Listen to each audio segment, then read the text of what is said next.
TDP భారీ బహిరంగ సభకు సిద్ధమైంది. ఎన్నికలు సమీపిస్తున్న వేళ రాజమహేంద్రవరం వేదికగా జయహో బీసీ పేరిట సభను నిర్వహిస్తోంది.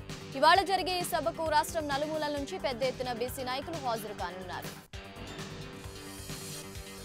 జనసేన పార్టీ శంకరరావు సభ ఇవాళ గుంటూరులోని ఎల్ఈఎం పాఠశాల మైదానంలో జరగనుంది. సభకు జనసేన అధినేత పవన్ కళ్యాణ్ హాజరు కానున్నారు. ఎన్నికల షెడ్యూల్ సమీపిస్తున్న నేపథ్యంలో పవన్ కళ్యాణ్ ప్రసంగంపై సర్వత్రా ఆసక్తి నెలకొంది.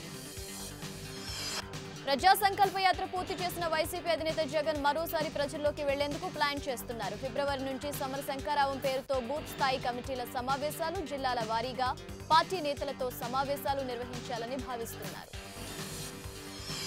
తన పేరు చరిత్రలో నిలిచిపోయేలా టెక్కల్ని అభివృద్ధి చేస్తానన్నారు ఏపీ మంత్రి అచ్చెన్నాయుడు. శ్రీకాకుళం జిల్లా టెక్కల్లో పర్యటించిన ఆయన 20 కోట్లతో నిర్మించిన నూతన ఆసుపత్రి భవనాన్ని ప్రారంభించారు. సీఎంతో పోరాడి మరీ ఆసుపత్రిని ఏర్పాటు చేసినట్లు మంత్రి చెప్పారు. ఏపీ రాజధానిలో జియో ఆధ్వర్యంలో అమరావతి మారథాన్ 2019 నిర్వహించారు. సీట్ యాక్సెస్ రోడ్డుపై నిర్వహించిన ఈ మారథాన్ ను మంత్రి నక్కా ఆనందబాబు ప్రారంభించారు. ఇలాంటి కార్యక్రమాల ద్వారా రాష్ట్ర అభివృద్ధి గుర్తించి అందరికీ తెలుస్తుందన్నారు మంత్రి.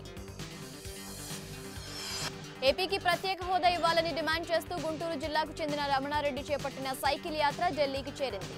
డిసెంబర్ 31న చిలకలూరిపేటలో మంత్రి ప్రత్తిపాటి పుల్లారావు చేతుల మీదుగా ఈ యాత్ర ప్రారంభమైంది.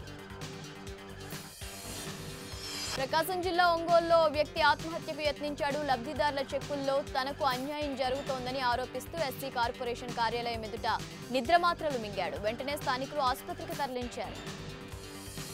ప్రకాశం జిల్లా పాలమూరు మండలం అయ్యవారిపల్లె వద్ద రోడ్డు ప్రమాదం జరిగింది. బొలెరో వాహనం అదుపు తప్పి బోల్తా పడింది. ఘటనలో ఒకరు మృతి చెందగా 8 మందికి తీవ్ర గాయాలయ్యాయి. క్షతగాత్రులను కందుకూరు ఏరియా ఆసుపత్రికి తరలించారు.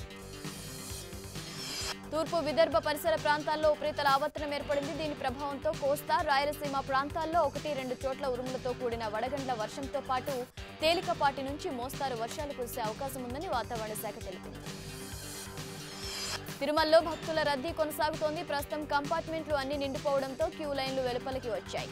నడకదారిన వచ్చే భక్తుల దర్శనంతో పాటు ప్రత్యేక ప్రవేశ దర్శనానికి 3 గంటల సమయం పడుతోంది.